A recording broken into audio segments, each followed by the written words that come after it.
If you find yourself losing out on many trades or taking many bad trades, it might be because your routine before every trade is incomplete. Today, we'll share with you a routine or things we do before every single trade we take. No matter what, these are things we always think about or follow step by step, and you'll be able to apply this right away. So good value, and let's dive right into it.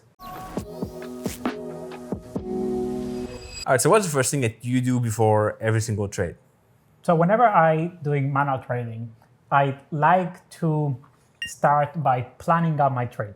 This is more useful for swing traders than day traders because planning out your trade usually takes time. But what I have seen is that planning out my trade and writing it in my trading journal before I even place a trade helps me with compliance and helps make it so that it feels similar to when you are trading with a trading buddy.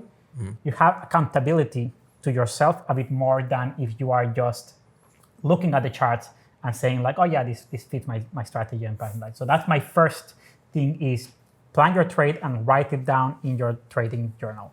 How do you typically do this? Is it like a journal or is it just like on a paper somewhere, or how do you keep track of that stuff? Yeah, I like to have it in my formal journal. So whenever we do our trading, I try to do with manual trading, I try to write my trades into my proper journal so I can have the statistics. But the way I write it in my journal, it's similar to following a full checklist of my trading. So I go all step by step my trading strategy, so which is my trading setup, the conditions, I go part by part of it, and I physically mark them, or in the computer, just mark the parts. And then I make sure that I know where I'm going to enter, what size I'm going to enter, where is my stop loss and exit points. And if I am going to have any active management in that trade, I make sure that I pre-plan the active management before I enter. So this is sometimes possible when you have the indicator strategies like the TN's trend strategy. It's a bit easier in the sense that you know that the prices you are entering and you can update that plan before you enter the trade.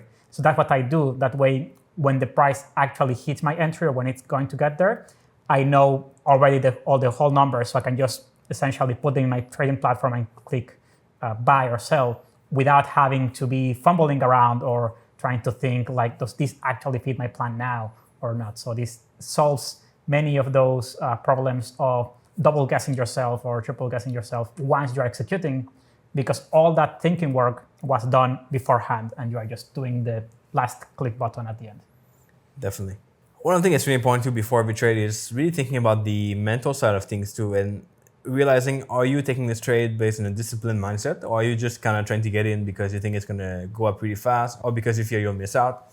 So taking just a quick second to ask yourself, am I being disciplined on this trade, or just taking it because I want to take it, is a very, very big question to ask yourself.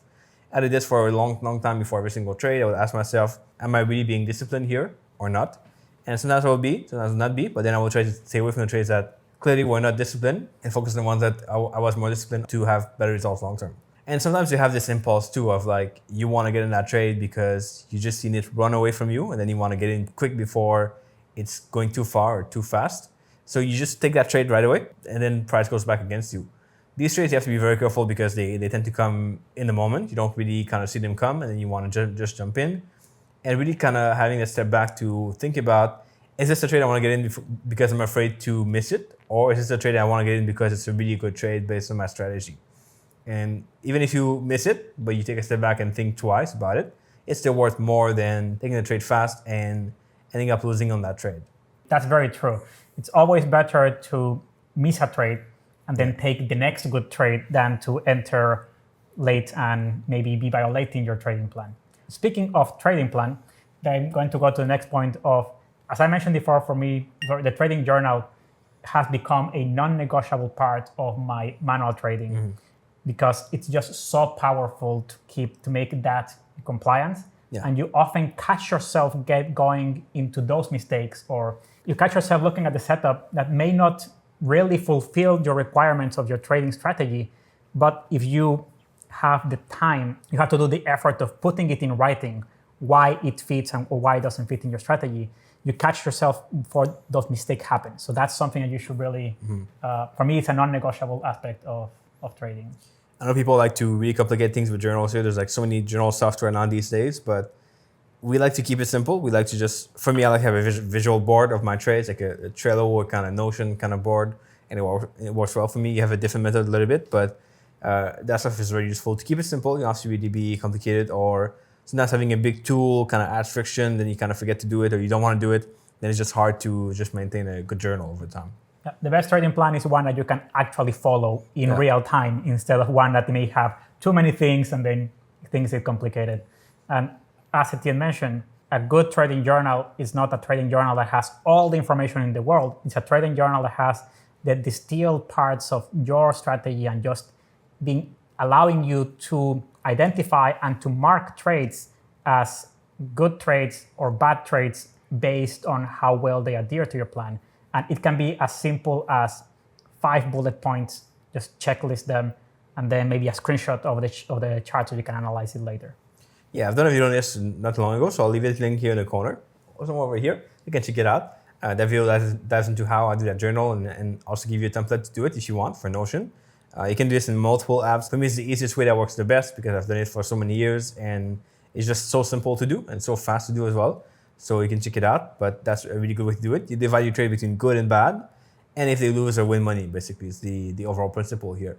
And you gotta be very careful of those bad winning trades, because those bad winning trades are actually bad trades that you don't want to take in the future, but they work now, so you might as well kind of just say, okay, I'll take them in the future anyway, because they make you money. So if you stick to just that, you will lose money long term. So you have to be really careful of those. Going back to what you mentioned about writing your trades and classifying them as good or bad, I think that's also another part that many traders tend to mistake. This may not necessarily be something that you do exactly right before entering the trade. You can do it with a method of pre-planning every single thing, but you may want to reframe how you are defining a good trade and a bad trade. A good trade doesn't necessarily mean that it's winning, and a bad trade doesn't necessarily mean that it's losing. For me personally, and how I have had most success with applying is defining the trades as good or bad based on how well they adhere to my trading plan and my trading strategy, because that allows me to have control and execute my trading edge in the markets. And you get to a point where that journal you have with good and bad is kind of the judge of your performance, not just the P&L, not just if you made or lose money that day, but more about if you follow your plan correctly that day, as opposed to just kind of the P&L you see on your platform. Yeah, and I think that, as Etienne mentioned before, want to remark that many times traders see those winning trades in which they violated the trading plan. If they do not classify them as a bad trade or a bad habit, that can lead to you essentially getting rewarded internally in the way that we as humans feel the reward, since we have seeing a positive win or a win of money in our account tends to be a emotional feeling for most people.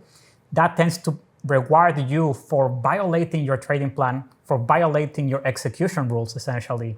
And that can land you back in square one of trading, of starting to strategy hop and starting eventually going into essentially trading without a real strategy.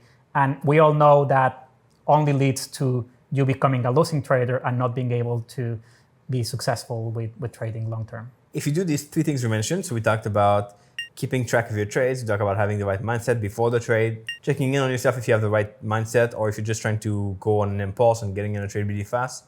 And we talked about classifying these trades correctly too, and looking at which ones are good, which ones are bad. I think you can get results pretty fast if you do these 3 things correctly. You really apply this and you take time to look at how you perform now and what things you can eliminate to perform better in the future.